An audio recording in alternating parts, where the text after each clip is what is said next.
Coach, how much over the years you've been coaching has the three-pointer changed as far as opening the game, maybe even how you've built your roster and assembled your lineups like you did with Bonner in the last series? Has there been an evolution where you have to have that in your game, and maybe defensively, do your precepts change to have to defend against it? Well, it's pretty obvious that that's changed the game. It makes it tougher defensively, obviously, to cover that much room on the court. So you do have to pay attention to it defensively. It's a heck of a weapon. I hate it. Yep. You know, to me, it's not basketball. But you got to use it. If you don't use it, you're in big trouble. But it's sort of feel like it's cheating. You know, like 2 points. That's what you get when you make a basket. But now you get 3. So you got to deal with it. But I don't think there's anybody who's not dealing with it. Michael in the middle. Papa, how has your offense evolved just over the years from being very centered around Robinson and Duncan to now where it's very free-flowing? Just can you take us on the path of just what influenced what you're running now? Well, you know, very frankly, as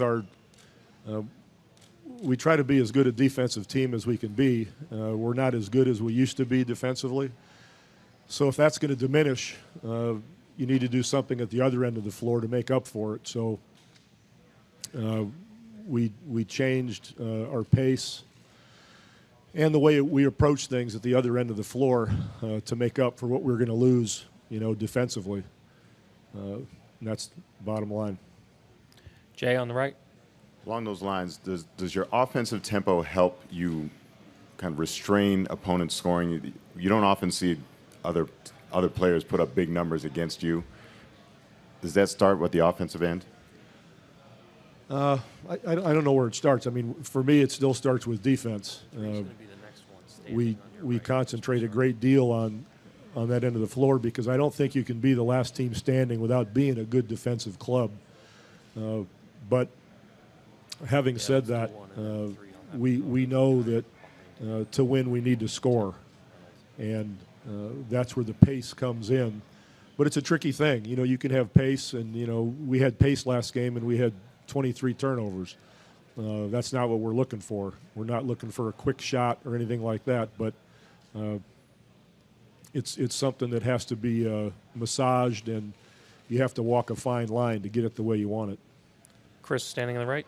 Pop, when you limit guys' minutes in the regular season right here, in the regular season, in addition to resting your top players for the playoffs, how much of that is, you know, getting your bench ready as far as getting them to play big minutes and they're ready for the playoffs and your depth is better in the playoffs and stuff like that? For us, it's both. You know, we've protected guys for many years, minutes-wise, and I've said before I've often felt guilty because their lifetime stats are going to be worse than everybody else's because of the way I've sat them over the years. But it also does develop the bench, give them some confidence to play. And, you know, hopefully in the end when playoff time comes, sometimes it's a role player that steps up in a certain game and has a heck of a night, you know, who helps you. A few players said that they feel a lot of freedom coming off the bench, that they don't have to look over their shoulder, worry about making a mistake. They just feel free to play. Is that something you purposely try to get them to think and feel so they can play loose? Yeah, I'm probably harder on the starters than I am the bench. You know, you come off the bench, and if you're a bench guy and you make a mistake and you get pulled, it's tough on you. And you want the bench to be more perfect in some ways, but, you know, we expect the starters to set the example in the way we want to play. And oftentimes the bench comes in and plays better. It happens.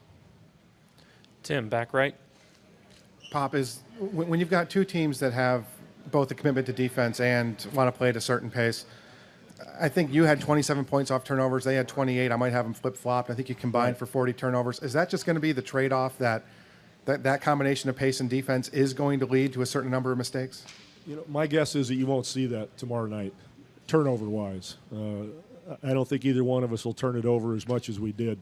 In that regard, we were both pretty sloppy. Brian over here on the left. With the way Tim was so effective when the game started the other night, he only ends up with 10 shots. Is that enough? And does he ever come to you and demand more? No. The only thing Timmy's ever demanded is he wants to play the point, and he thinks I've held him back. True story. He thinks he's a point guard. So we don't, call his number the way we used to call his number. He just gets it out of flow, and we don't really overdose on anybody as far as calling somebody's number. Mario Ellie's still waiting for me to call a play for him. Standing left. Pop, I know there's nothing you can do about the schedule, but with 2 days off in between games, is there a tendency maybe to overthink what you did wrong, what you want to do in game two? Is there a tendency to do that? Well, it's hard to stop thinking, but you try to discipline yourself so that you don't start thinking of things that are nonsensical and, overcoached, get too clever, that sort of thing. When it comes down to it, it's about the players and it's about the fundamentals and execution. So being overly clever doesn't usually work well. Any other questions for Coach? Mark here. If I'm assuming correct that the story wasn't in jest, can you expound on Tim's wanting to play point guard? But there's nothing else to it. I mean, that's the story. He always you see him bring it up once in a while, and he brings it up with like 3 more dribbles than he really needs to. He should throw it ahead to anybody in the same color uniform.